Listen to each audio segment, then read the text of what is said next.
Welcome to the Richard Lloyd USA YouTube channel. I'm Richard Lloyd.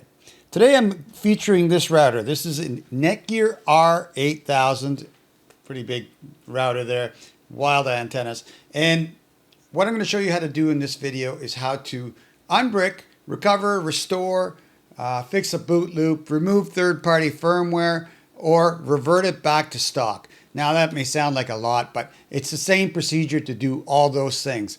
Basically, after doing the procedure on this video for this router, what will happen is the router will have its firmware, its stock Netgear firmware back on it, and the router will be fully operational again. Whether it's bricked, whether you have DD-WRT on it, OpenWRT, or fresh tomato. Now, I have DD-WRT on this router right now. That's the third-party firmware. And it works terribly. So, I'm right now, currently, as of this date, DD-WRT really doesn't function on this router well at all. Like the Wi-Fi with DD-WRT is completely terrible. Let's put it that way. And maybe in the future they'll fix it. But with OpenWRT, Wi-Fi works great, and with Fresh Tomato, Wi-Fi works great as well. So if you want a very similar experience as to DD-WRT, load Fresh Tomato into this router. Another thing on this router, by the way, I got this router at the thrift store for $4, and kind of was kind of had a Trojan horse in it. And what I mean by that is it requires a special power supply. You need a 19-volt power supply with a unique or specific plug on it. So you need basically need the Netgear power supply for it, and very, very unique plug on it and socket on the router. The actual socket on the router has a switch in it. So if you don't have the right power supply with the right plug, well, you're kind of out of luck. Like if you look, this is a one for my R7000 that I have right here, and it is 12 volts and basically standard jack on it. It goes into most 12-volt routers without any problem at all. But like I said, watch out for this. If you're buying one of these routers cheap somewhere, make sure you get the power supply. If you're getting one off eBay, make sure you get the power supply that comes with it. Ask the person to plug it in and make it work, because if you have the wrong power supply, you can't even plug it into this thing. It's just not going to go. So word of warning there. I got around it. I mean, I have the right power supply now, but I got around it by desoldering the socket and basically soldering a power supply straight to the motherboard from a laptop. Worked great. Still in there right now, but that's for another video. Anyways, so what we're going to do is recover this router no matter what you've done to it. In the process of doing that, I'm going to show you how to automate that with a batch file. So let's get at it. First thing we need to do is go get some necessities. So number one will be, well, let's go over here to the router, and you can see it running here on DD-WRT, Netgear R8000 right there. But like I said, I can't recommend this firmware on this router. It just runs terrible on Wi-Fi. Again, OpenWRT or Fresh Tomato, which I will be making videos on. And if they fix this too, I'll be making a video on DD-WRT as well. But right now, I can't recommend it. So there it is. What we need to do is we need to go get the firmware, the stock firmware for this router. And so just do a Google search for R8000 firmware, just like I did here. And you'll come up with this search. Go to the top one, which is the main page. You'd think going here would be the one, but that's not the latest version. The latest version is right here on the main page. So I'm just going to click on that. And by the way, there's no known vulnerabilities on this router currently. The updated firmware is from 2024, but nothing has happened to make this router unsafe to use on the internet with that stock firmware currently.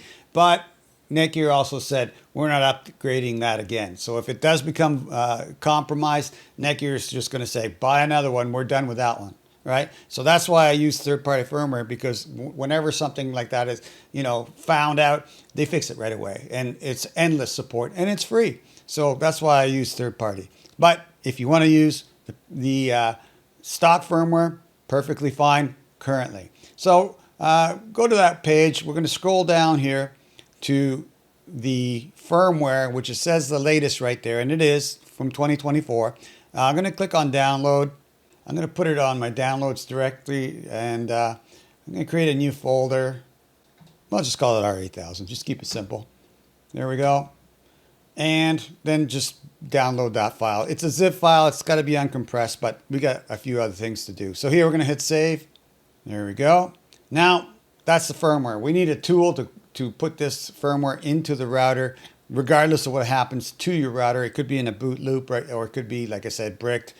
This tool works on every router I have. I got about 9 Netgear routers, all the way back to 2011 and WNR 2000 version 3.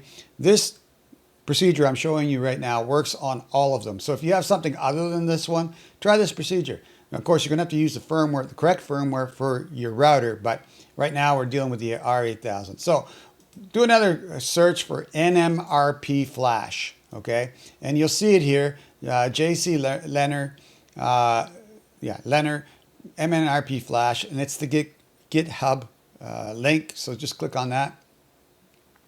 And you see all sorts of stuff, and you can see this has been around for 6 years or so. So it's been excellent. I've been using it for a long time. So scroll down here till you see nmrpflash Netgear Unbrick utility. By the way, this software is free, open source, and it's taking advantage of something that Netgear builds into all their routers. I don't know why they don't support this, but anyway, it works great. So scroll down to here. Go to this little part here where it says pre-built binaries for Linux, Mac OS, Windows are available here. So click on that here. All right. And then you'll see a bunch, and there's, NMRP is available for Linux, Mac OS, and Windows 32. So we're going to click on the Win32, and then downloads R8000. Again, that's a zip file, so we'll take care of that in a minute. Hit save. Off we go. Now go back to that original page, and over here, notice that it says Npcap is required on Windows. Install with Npcap compatibility enabled. So you need to get this other little program. So click on the Npcap link here, and then you'll see Npcap installer 1.88 installer. Now over time that'll change. It'll go up in numbers because they'll come up with new versions. But 1.88 as of this video is the current one. So click on that. Again, back into that same directory. Make sure you put it somewhere where you know where it is. And now we're going to go to the File Explorer and go to that directory, which is Downloads R8000. There it is. And let's start by installing the Npcap. So double click on that file. It is an executable, so there's no need to unzip it. Hit yes. There we go. It says already installed, but again, I'm just going to install it again over top. Obviously, I've done this before. I'm going to hit agree and install. Click on the next and click finish. There we go. Now, and one more thing too. If you think you could just go buy this on this correct power adapter. Also, the R8500 and the R9000 use this same power brick. They're about $20, $25 on eBay. So sort of would have been like $5 for the router, $25 for the power supply. That's crazy. Okay, we got Npcap. We got it in. And the reason I have one is because I bought an 8500 and it came with it. And I'm going, now I understand. We've got all that in. Now we're going to go back to that folder. And we're going to unzip these things. So let's start with the firmware. So right click it, choose extract all, go with the defaults, just hit extract. There we go. And then it'll pop up this folder. You want the check file. What you're going to do is highlight that, right click it and choose copy. Close this window off, and then right click the main window and hit paste. What we're doing is putting everything under R8000. That's where we're going to be running this program. So that's that one in there. Do the same thing with nmrpflash. So extract, so right click, highlight it, right click it, choose extract all. Defaults again. Very small programs. Here we're just going to hit copy. There we go. Close the window and do the same as we did with the firmware. There we go. What we need to do is go here to the search and type in CMD. Mine is already there, but just type in CMD and you'll see the command prompt. Run that as administrator. There we go. Say yes to the question, and now you have this black box. Okay, back to our directory here. What you're going to do here is go to the address bar. So just click on the address bar. That'll give you the path. So once you get that, hit copy. And what we're going to do, I'm going to show you how to automate this with a batch file as well. So open up your there we go, your Notepad. And here's all the instructions and the hardware that it's applicable to. But go to Notepad, start a fresh page here, a fresh note. And I'm just going to put R8000 rescue batch file at the top. Make sure you put that number in front of it because that makes it a comment. This is going to be a batch file, which is kind of like a program, okay? So type in here, I'm going to put a space, CD, lowercase, case matters, and then just right click here and paste. That's the path to that program. So I'm going to take this, highlight it, copy it, CD. I mean, you can just type it in if you want. If you don't want to do the batch file, you can just type these commands in. So here, I'm just going to right click here and that'll paste it. Right? Now another thing Microsoft's done, which is kind of weird. If you go up here to the bar and right click this and choose properties, yes. There. You'll notice that they disabled the keyboard shortcuts for copy and paste. So I don't know why, but you can click on here to enable that if you want. That's just a little sidebar. Okay, so now we're in the right directory, right? Well, not quite yet. But I think once we get that CD in there, just hit enter. There we go. Now we're in the right directory. At this point, what we're going to do is type in dir. So that's just to see what's in the directory, make sure we're in the right one. Plus, it gives us all the files that are there. So there, we can see right there is our check file, the actual firmware for the router. So that's great. Next thing we're going to do is type in nmrpflash, which is the program which is right there, right? Just hit that and hit enter. All right. And what happens is it gives you a complete command. Let's see if I can scroll that up a little bit. There we go. Gives you all the commands for that program. This is really important. You should do this for sure because you're going to need this information in a little bit. So we've got all the commands for the program. Next thing we need to do is we need to find out what interface you're on for your router. But again, prior to doing that, I want to make sure that we got the hardware set up correct. I got an Ethernet cable right here plugged into the port right beside the yellow port. That's the WAN port, okay? So this port seems to work the best on this router, so make sure you use the one right next to the WAN port, number one. Number two, the other side of this cable goes to an Ethernet adapter on my PC, right? And it's connected right now. It's powered on, obviously. And yours should be the same way, powered on. Even if it's in a boot loop, leave it powered on, plug it in, right? Because the program needs to sense the actual router itself. If it doesn't, it won't work. So make sure it's powered on. Also, if you don't have an Ethernet adapter, you can grab one on Amazon for $10. This is a gigabit USB 3 super fast Ethernet adapter. I'm actually using one of these right now on the PC because it seems to work really well. And they come in USB-A and USB-C as well if you need, or combo, as you see right there.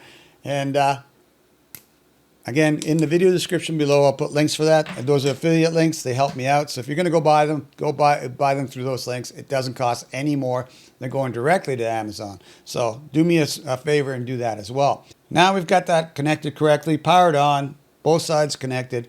Now we're going to take and do that. Just go use your up arrow key on your keyboard and you'll get your last command. nmrpflash hyphen and then capital L and hit enter. And you see all the Ethernet and Wi-Fi adapters on your computer. You never do this through Wi-Fi, okay? Never, ever, ever, right? You can see here all of them listed, and that's as a caveat here. We're going to just go over here to your Wi-Fi and disconnect, turn it right off so that there's no chance of you doing this to the wrong device. right? So now the only thing connected to this computer through my network adapter is the router. You can see here a bunch of numbers. May look confusing, but I just turned the Wi-Fi off. Let's see if that changes anything when I change that. There we go. Yeah, not really, but what matters is these Ethernet adapters down here, the ones that say Ethernet, not Wi-Fi. We don't care about those at all. You can see right here, I got 192.168.1.172. The rest are 169s. Okay, anything with 169.254, that's called a PIPA. It's a strange acronym. You can look it up.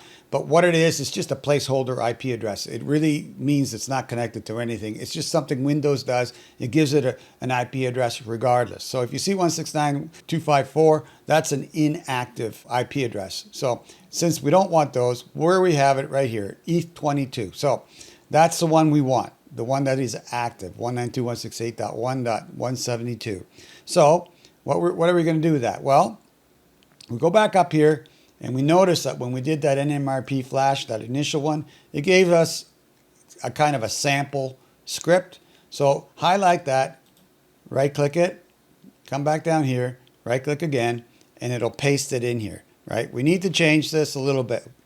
So here, we're going to be using ETH22 because that's the only one that's active here that's Ethernet. Wi-Fi is showing as active even though it's not on.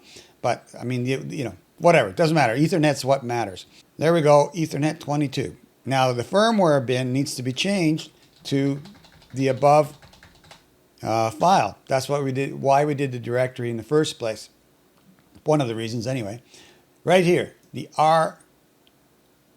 RV1 blah, blah, blah check file, right? Not the zip. The CHK, that's the extracted file, right? So we come back down here, scroll back down, paste that in, but we're not done yet. There's a little bit more to do. So a couple more things to do. Now, another thing you want to do right here is put a timeout in this. And the reason you want a timeout is to make sure that the program, it has a default timeout, but it's really, really short. So we're going to give it like 77 minutes, okay? We want the timeout. Now that goes ahead of the file. So jumping around a little bit, and I apologize for that. So here, hyphen again, T, right? And let's just use 77,777. That is milliseconds, which really is about 78 seconds in total. So that's more than enough time for that router to boot up and basically this program to connect to it. So that's the next step. Now, this router was so finicky in getting this to work that it taught me a new lesson on doing this. Most of the time, on every other router I've ever done, these are the only commands I would need for this to work. There actually is 2 more switches to put into this to make it work on this router. And I'm going to do a video that shows how to do it on every router because the setting's the same for every router. So again, that's in the future. So scroll back up here. Notice right up here, this -A. That's what we're going to put in next. -A, and that's a small a, a lowercase a. And then we're going to take this number right here. So they actually give you the numbers, which is excellent, right? They don't tell you to use them, but they're there. I learned the hard way. I spent a lot of time figuring it out. You don't have to. You're watching this video. So here, just hit right click here, and then go back to the beginning of it. Put a hyphen in there, lowercase a, and a space, right? And I'll be putting this all these commands into the pinned comment, the first pinned comment on the comment section below. Any questions you have, suggestions, whatever you want to say to me, put them in the comment section. So here we're going to go back up, and we're going to do a capital A. Now, the little a is the address we're going to assign to the router. The big A is our address. So you have to do these things on this particular router, but it would work on any router you do it with. I would say if you're using this on any other Netgear router, definitely put these numbers in. So it's capital A, hyphen capital A, and 252 on the number here. So we'll just put in hyphen capital A and just right click here. And I'm going to have to stretch this out. It's getting so long. There we go. And just right click. And there, it's set up. Now, what we're going to do is power down the router. So it's powered off. Then we're going to hit enter on this command. There we go. And then we're going to power the router up after we hit enter. And as you know, the routers take a little bit of time to, kick on. And you can see that it's waiting for the Ethernet connection. That's what that timeout's all about. Boom. Automatically starts going, right? And you can see it running right there. I don't suggest picking up the router and moving it around, but you can see the LAN LED right there just flashing away. And the power light is on, is amber, okay? And maybe I'll show you what's going on with the serial port too. Let's take a look down here. I'm connected to this through serial. You don't need this at all. This is just showing you something for fun, okay? And you can see with the serial connection what's going on inside the router. But like I said, you don't need this at all. And you can see that here, those IP addresses we put in, it says its IP address is 253. We gave it that IP address with this command, right? And over here, you can see that it's just writing to it, and here it's reading. So again, you don't need this serial connection. I will be doing a video on recovering this router using the serial connection that I got connected here. I just kind of think it's interesting to see what's going on in the background. I always hook up serial to these routers when I'm working on them. And, I'm going to, like I said, go in depth on that aspect of recovering the routers because it really helps me troubleshoot knowing what's going on in the router itself. And that's what helped me figure out what I needed to do here. And without it, I would have been probably giving up because it was pretty bad. Anyway, let's see. Okay, so it's 51%. I think it's going to go to 70 and then count backwards. And I'll show you that happening. I'll show you something else too. Back to the script here. We're going to do a batch file. And so what we're going to do is go back here to, while that's happening, go back here, highlight this right there. The whole command we just engineered. Now remember, this command is going to be different for every computer. So your Ethernet adapter probably won't be ETH22. It'll be something else. So make sure you go through the steps to find out this information. So go back here, right click again, hit paste. And there's the command that we're going to need to make this happen. So at this point, this is actually a batch file, right? When you run this, and I'm going to save it in that R8000 folder. When you run this, it will completely flash your router as long as it's in the right folder where the actual firmware is right here, right? So that's why it all goes into the same folder because it just makes it easy. So here I'm just going to hit save as. So hit file and save as. And we're going to go to downloads and my R8000. There we go. And we're going to call it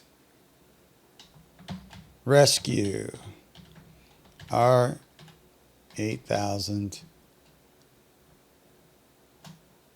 I'm going to call it BAT. Oh no, we'll just leave it like that. R8000. I'm going to call it Tool. There we go. Save it. All right, so there, we got that done. If you saw that folder update, there it is, the rescuetool.txt.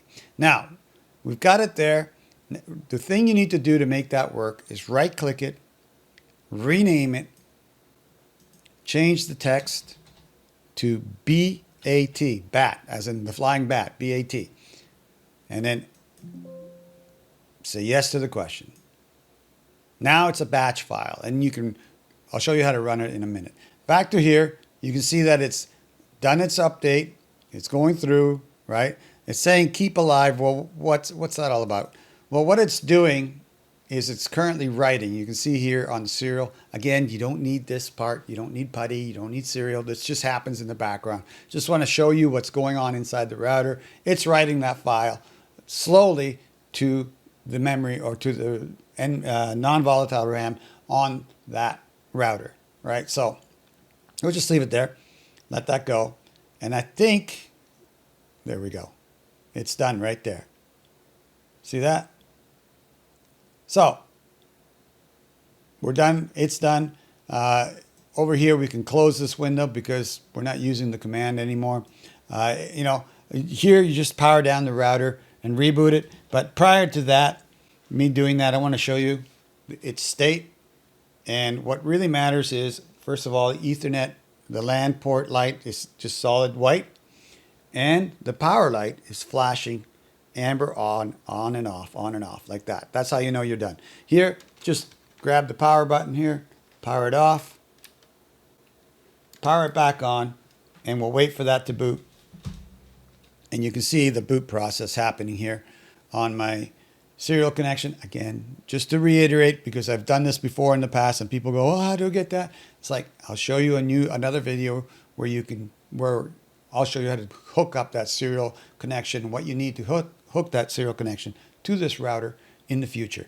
But just for now, it's just there for fun. You don't need it at all to do this process. So at this point, the router has been reverted back to the stock firmware. I'll let this go through and I'll pick it up when it's done, because initially it takes, I don't know, about 5 minutes for this thing to actually boot back up to the default Netgear stock firmware. So I'll pick it up after that. Okay, it's done booting. There it is right there. You can see all the white lights ready to go. Let's see what's going on the web page. So again, 192.168, well, .1.1 is where the router is. So go there, and we got the Nighthawk application. This is, basically how you set it up. They want you to use the phone, but you don't need to. If you go down here, if you don't have a compatible smartphone, click here, click on that. There we go. And, agree. Now I don't have internet hooked up to this, and I suggest you don't have anything in the internet port, because that makes this go much faster. And then it's going to go to a setup page. But right now, what I want to show you, because this is obviously working, and it's no longer running DD-WRT. So clear it out, coming back. Now, I'll fast forward to the end of this, and then we'll continue on. All right, here we go. Do you want Netgear Junior to help? Say no. I'm just going to say no. Connection myself. Hit next. Yeah. Okay. Put in your admin. So I'll just put a decent password in. Otherwise, it won't let you go forward. So let's do that again. There we go. And you got to answer these questions. So just put that in. Put whatever you want for an answer.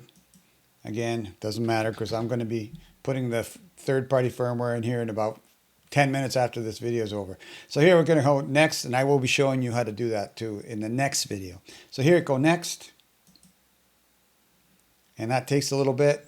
Want you to log in, whatever password you just put in. Username is admin, all lowercase. There we go. And sign in. And there you go. Now, again, just say okay to this. We're not connected to the internet, so we can't get the time. So just hit okay. Here, never remind me again. Skip and close this off. There we go. And now we're eventually going to be at the startup page. Now I want to show you that batch file, because it's pretty cool. So go back to the folder where we created that batch file right there. Rescue 8000 tool.bat. Make sure you change the .txt to .bat. Then right click it, run as administrator, hit yes, and there it is, all ready to go. Now, at this point, I'm just going to power down the router. Remember, always put it in the Ethernet cable on the port nearest the yellow port, which is the LAN port right there, okay? And I'm just going to power it down. Power it back up again, and you'll see the lights start to cycle again. All right, let's see. So that's better. There we go. Got to be careful. This thing could poke me. And when it catches up, it will connect and go. There you go. Sending configuration, rocking and rolling right now. See that blinking LAN light and amber power light solid. When it's done, it'll start blinking, and this will go solid, right? So that's how that batch file works. So that's that. Other than that, there's really not much else there. I mean, again, I'm using actually this Ethernet adapter. And the reason I'm using this Ethernet adapter instead of the built-in Ethernet adapters, it works better. It actually works better than the built-in adapters that is on the actual PC itself. So again, links in the video description below. Use those. Comment section, give me your comments, suggestions, anything you want to know, questions, put them down there in the comment section. I go there all the time. I respond regularly. And actually, if you have a video suggestion, put it in there too. I made many, many videos from people who watched and said, hey, can you do this? And I said, yeah, that's a good idea. I'm going to do that, right? And I will be showing you how to put the other 2 third-party firmwares on this router. It's an excellent tri-band router. It's Wi-Fi 5 only, but it's excellent currently with the stock firmware because there's no issues with it yet. And it's great with OpenWRT, which is third-party, and Fresh Tomato. Unfortunately, DD-WRT, which is a fan favorite of most people, it's not good on that yet, right? You know, the R7000, which is a dual band, this is probably the most installed DD-WRT, well, probably out of Wi-Fi 5 routers, the most installed DD-WRT platform. And the R7000, if you need a decent router to play with, that's a great deal. You can buy those for $5 in thrift stores all the time. They're cheap. Facebook Marketplace is also another good place to go looking, and eBay, though that usually costs more than those 2 other places.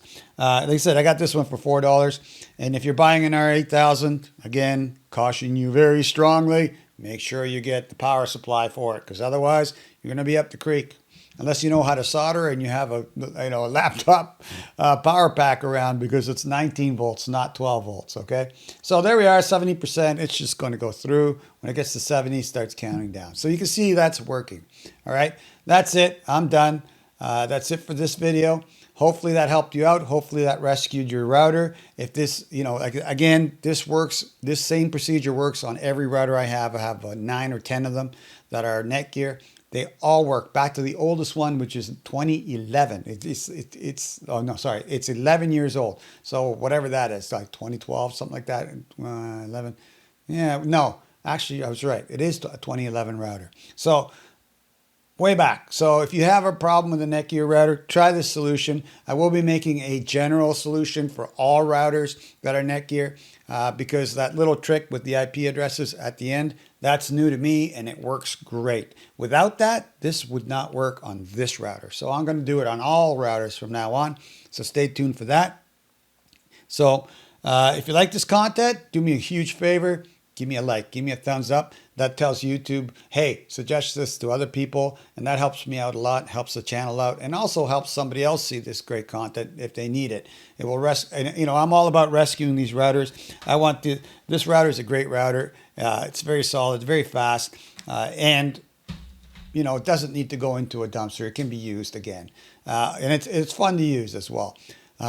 If you like my content, want to see more, do me a favor, subscribe to the channel. As part of that process, click the bell icon, and then you'll be notified every time I put up a new video, and you can watch that at your own leisure after that happens. All right. So once again, and like always, I really appreciate your time. Stay healthy, stay happy, take care of yourself, take care of others. We'll see you in the next video.